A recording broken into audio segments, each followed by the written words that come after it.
They want this to be a command and control center for their interference operations in Europe. They're very keen on it, and they've made it a priority for that reason.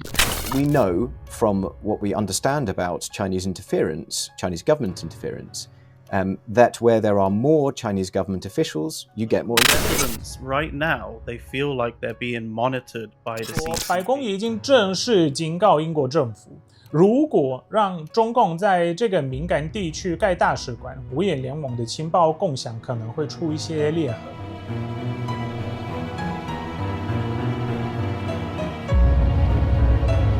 新闻硬邦邦，听新闻最爽。我是节目主持人斯坦，欢迎各位收看。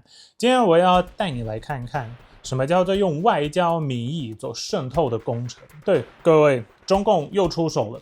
这一次不是非洲买港口啊，也不是在台湾打认知作战，而是在英国伦敦的金融心脏地带盖一座超级大使馆，地点是在 Royal Mint Court， 也就是以前皇家的铸币厂，旁边就是伦敦塔，它是英国历史最厚重、最敏感的地带之一。这座大使馆的规模已经是被比喻成红色皇家阿尔伯特音乐厅，因为这个地方它比 Royal Albert Hall 还要大。那盖这个东西要干嘛呢？泡茶聊天？不，这里以后就会是一个情报的搜集站、金融监控，还有渗透英国的一个最关键的地点。这个大使馆让很多国家的政府觉得很担心、很紧张，也很多国家政府是直接呼吁英国不要盖这个间谍中心嘛，因为它的地点也很敏感，刚好是在伦敦的 City 跟Canary Wharf， 也就是两个最关键的金融中心之间。那地下它还有非常多的资料中心。更关键的是，这个地点刚好是压在英国金融通讯主干光线的一个电缆上啊，所以下面都是那些通讯电缆，而且刚好是在两个金融中心之间的通讯电缆。那这个就是来自跨国议会联盟 Interparliamentary Alliance on China 的备忘录指出，这些电缆啊，它们是供应整个伦敦金融系统的命脉。一旦被中共的大使馆接触、扫描、干扰，谁能保证明天你在英国的汇款不会被窃取，交易记录不会被中共看光？美国白宫已经正式警告英国政府，如果让中共在这个敏感地区盖大使馆，五眼联盟的情报共享可能会出一些裂痕。还有美国那边也直接说，美国对中国可能接触我们最亲密的盟友的敏感通讯深感担忧。而且这不只是美国，荷兰国会也发出警告，这根本就是一场用建筑包装的间谍战。而且也有一些消息指出，川普总统本人也向英国的工党党魁，也就是现在英国的首相总理Keir Starmer 施压，要求否决这项计划，甚至有外交官警告，这件事情已经纳入美英贸易谈判的一个重要议题。在这里有个很关键的问题，为什么英国政府动摇了？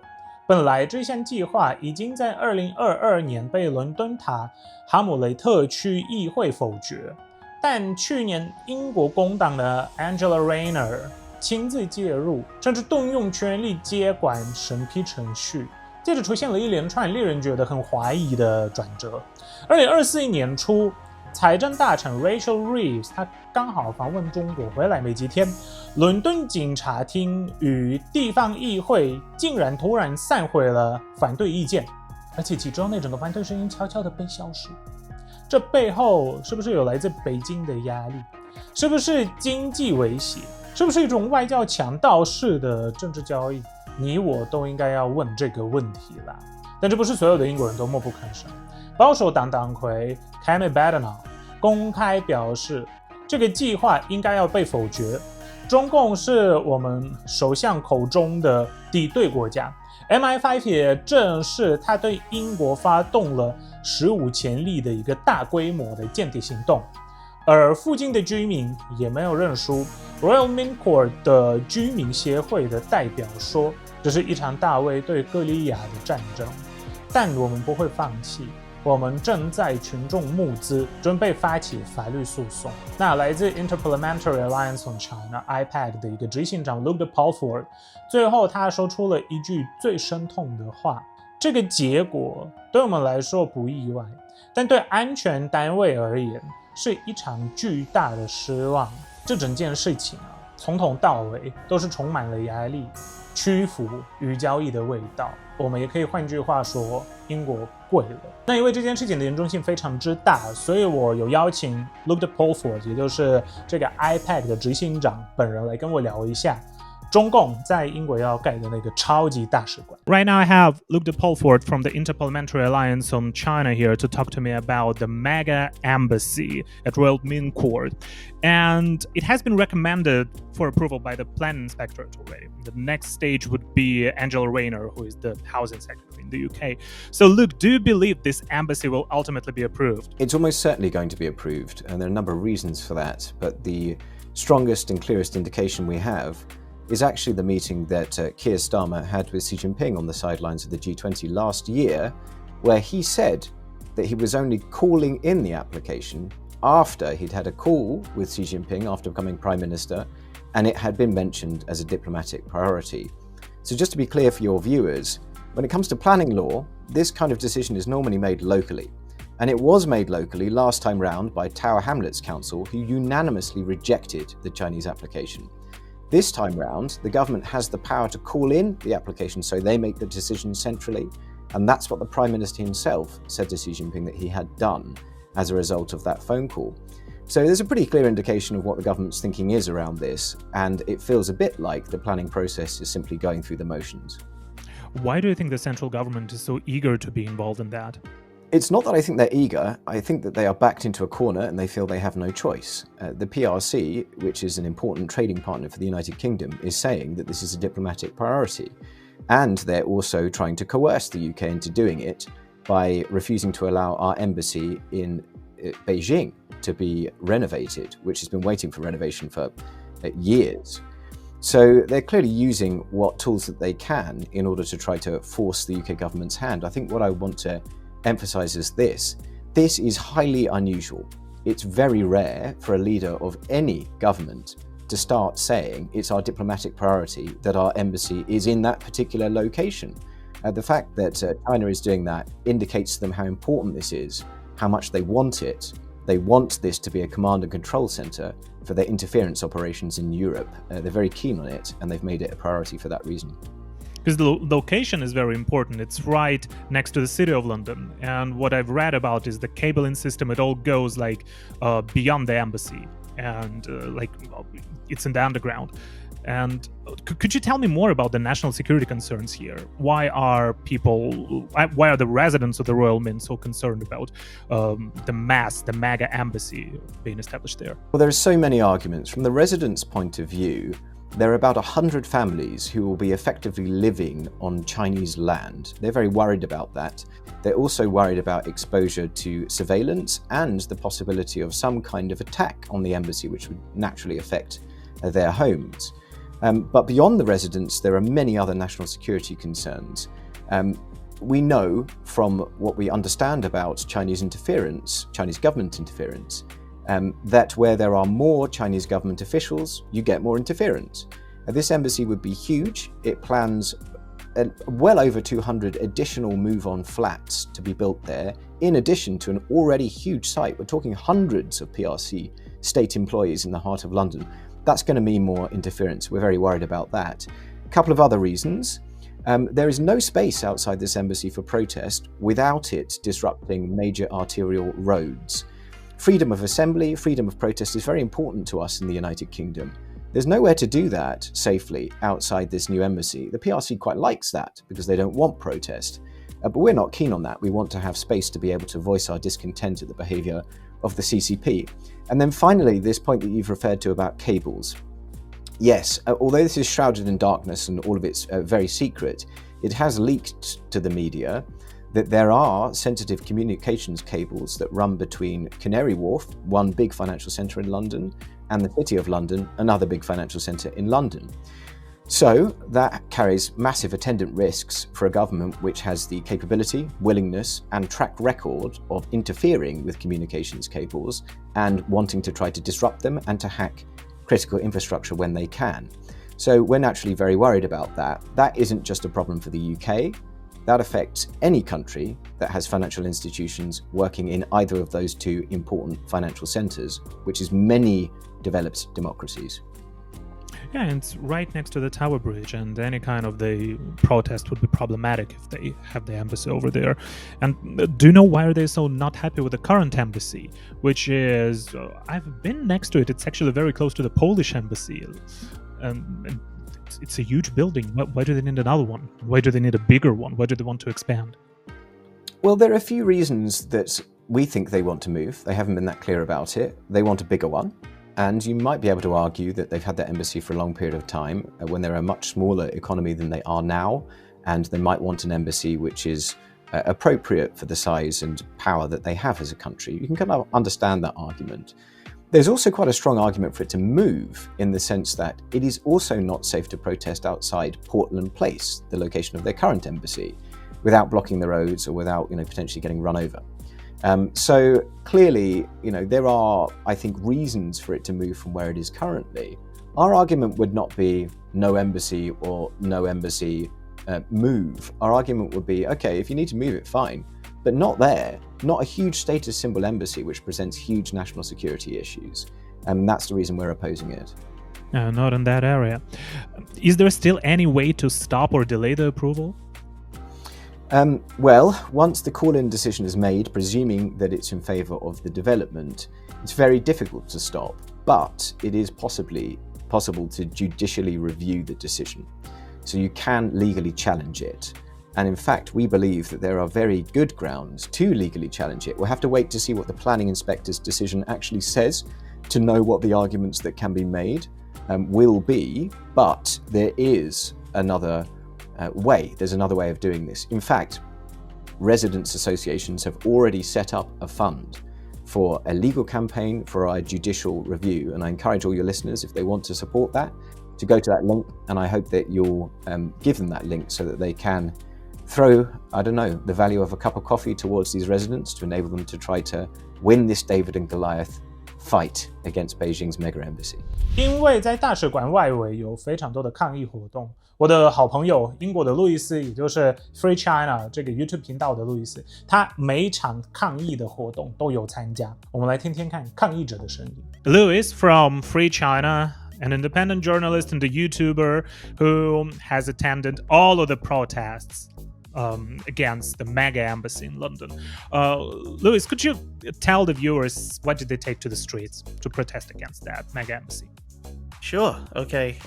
Thanks for having me, by the way, Stan. So the protesters, they gathered around the mega embassy, and there's been 4 protests, and I've attended each and every one of them, and they've just gotten bigger and bigger over the coming months. It's been going now for the last 4 months, and the protesters, their demand is basically they do not want this mega embassy to happen.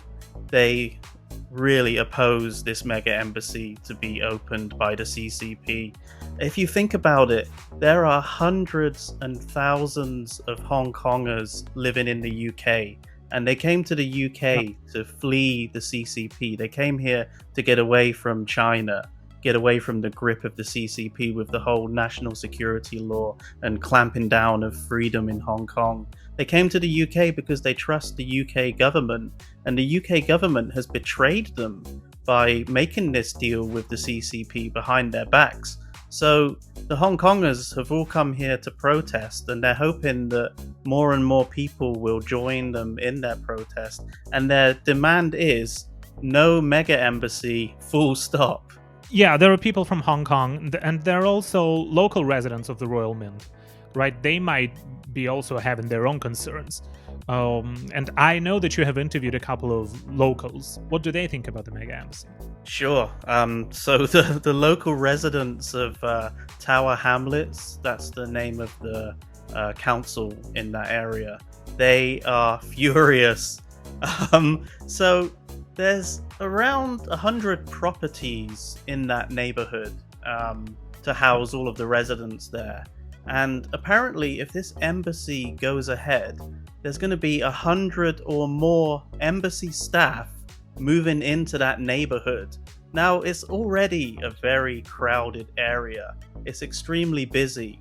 And just imagine 100 more people moving into that area. It is going to be crazy. Yeah. So the residents are rightly pissed off with this.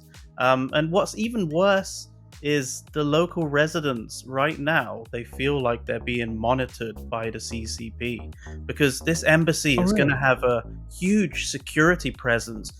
You've seen like the Chinese embassy on Portland Street. There's CCTV cameras all around it. Everywhere. Now this mega embassy is just going to have so many CCTV cameras everywhere. And the residents are really worried that if they step out of line or they say anything negative about the CCP, then they could wind up in trouble. And it's quite interesting because the local residents, they were really clueless about the CCP, before this whole thing started. They had no idea, absolutely no idea. But now it seems that they're all experts on the CCP and they know all of the terrible things that the CCP has done in the past and are capable of doing. And they really, really do not want this mega embassy to open. And one more thing, they say that the CCP has actually been occupying this building for a lot longer than what they knew about this mega embassy opening. So there has been a CCP presence in this building, and what they're doing in there, who knows? Nobody knows, yeah. Yeah. I mean, they are right to be afraid of the CCP presence in the area because, their embassies are known of dragging people on the premises of the embassies, and then who knows what happens to those people. Like in Manchester, do you remember when he was one of the chief executives there, one of the counselors, and a guy wearing a beret.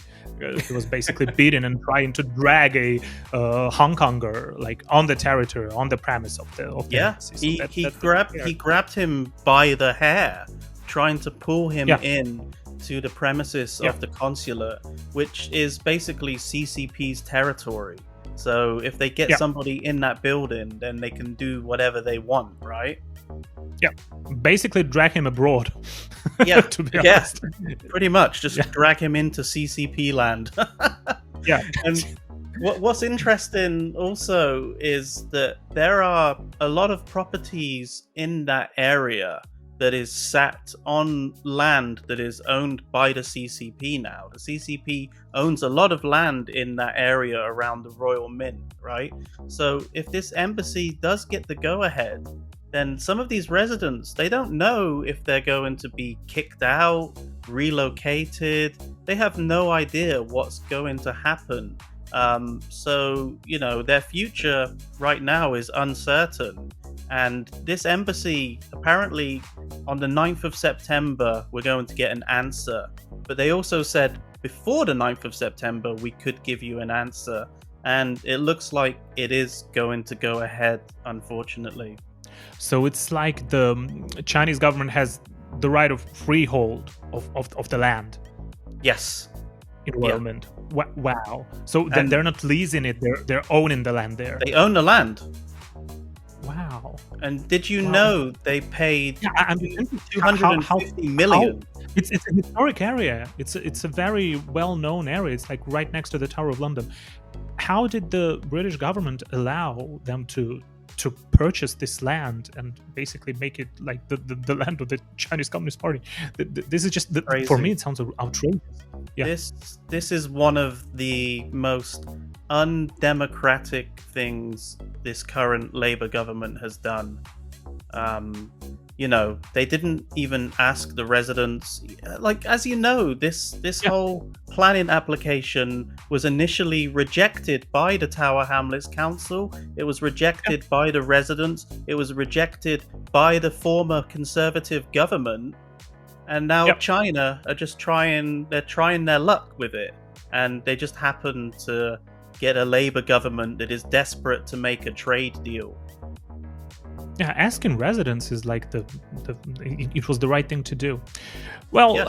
let's just keep on following with the news and hope that it won't be approved, but who knows? Okay, thank you, Louis. Thank you for joining me today. 这不是一场关于伦敦建筑的地方新闻，这是一场关于自由世界的情报安全、经济主权与民主尊严的一个战争。当西方在谈开放、谈多元，中共却用大使馆之名在行它的渗透之路。那最后我要问大家几个问题：你支持让这一座中共大使馆在伦敦落脚吗？第二个问题，你认为这个大使馆盖完了之后，五眼联盟能继续信任英国吗？请在留言区这边留言。